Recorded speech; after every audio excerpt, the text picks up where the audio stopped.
এক ভক্ত দম্পতি জয়রামবাটিতে এসেছেন মায়ের কাছে।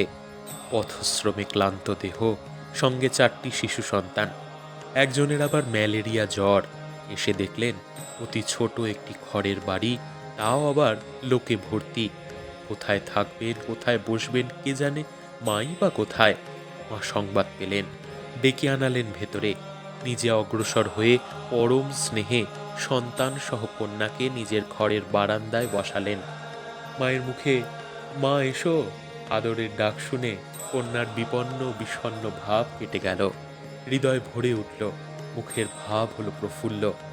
মায়ের স্নেহের ইন্দ্রজালে মুহূর্তে সমস্ত দৃশ্য পরিবর্তিত হয়ে গেল।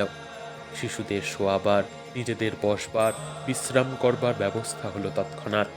মা নিজের ঘরের দরজার একপাশে মাদুর বিছিয়ে দিলেন। শুধু তাই নয়, শিশুর দুধ এমনকি ওষুধ পর্যন্ত চলে এলো। মায়ের ঘরে মেয়ের কি কোনো অভাব থাকে বা সংকোচ? কিছুক্ষণের মধ্যেই দেখা গেল মায়ের বাড়ির অন্যান্য মেয়েদের সঙ্গে বোনের মতো তিনি কলসি কাঁকে বাড়ুজ্যে পুকুরে চলেছেন স্নান করে জল আনতে। এবার ভক্ত দম্পতি ফিরে যাচ্ছেন। মা সদর দরজায় দু চোখ ভরা জল নিয়ে এক দৃষ্টি চেয়ে আছেন, যতক্ষণ দেখা যায় তাঁরা দৃষ্টির বাইরে চলে যাবার পর দীর্ঘ নিঃশ্বাস ফেলে ফিরে এসে মা পা মেলে কোলের উপর হাত রেখে খুব বিমর্ষভাবে বসে পড়লেন নলিনী দিদির ঘরের বারান্দায়। হঠাৎ কিছুক্ষণ পর দেখা গেল ভক্ত দম্পতির একটি গামছা পড়ে আছে। মা দেখে খেদ করতে লাগলেন। সেবক সন্তান তখন সেই গামছা হাতে নিয়ে ছুটে চললেন তাঁদের দিয়ে আসতে। তাঁরা তখনও বেশি দূরে যাননি।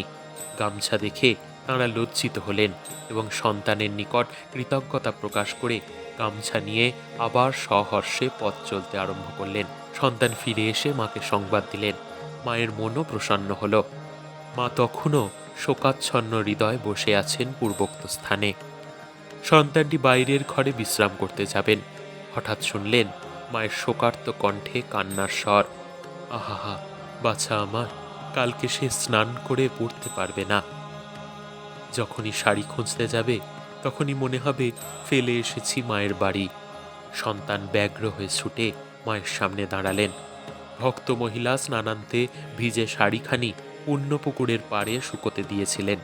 মনে নেই, যাবার সময় ভুলে ফেলে গেছেন। এতক্ষণ যে শোকোচ্ছ্বাস হৃদয় চেপে রেখেছিলেন, এখন তা ফুটে বের হলো। কান্নার স্বরে খেদ করতে লাগলেন।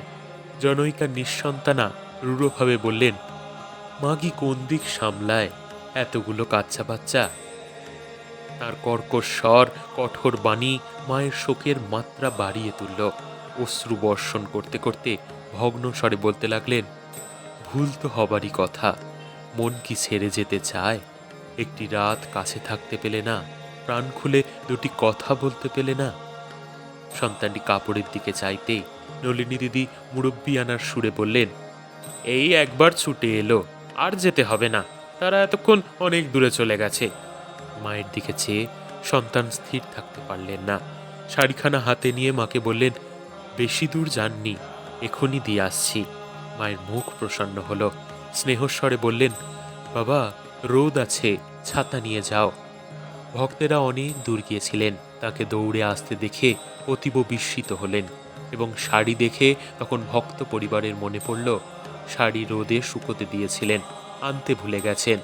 ভক্তেরা লজ্জা ও বিনয় প্রকাশ ও আফসোস করে বললেন যে এত কষ্ট করে শাড়ি আনবার প্রয়োজন ছিল না। সন্তান যখন মায়ের দুঃখ উদ্বেগের কথা জানালেন, তখন প্রথমে তাদের মন বিস্মিত ও স্তম্ভিত হল। পরে মাতৃস্নেহে দেহ পুলকিত ও হৃদয় বিগলিত হয়ে গেল। এ তো পাতানো মায়ের সন্তানের প্রতি স্নেহ নয়। এই অল্প সময়ের মধ্যে এমন সম্পর্ক পাতানো সম্ভব নয়। ক্ষণিকের দেখা, কিন্তু যে স্নেহের স্পর্শ তাঁরা পেলেন তা চিরস্থায়ী। এ যেন দীর্ঘকাল পথে ঘোরা মাহারা সন্তানের মাকে ফিরে পাওয়া।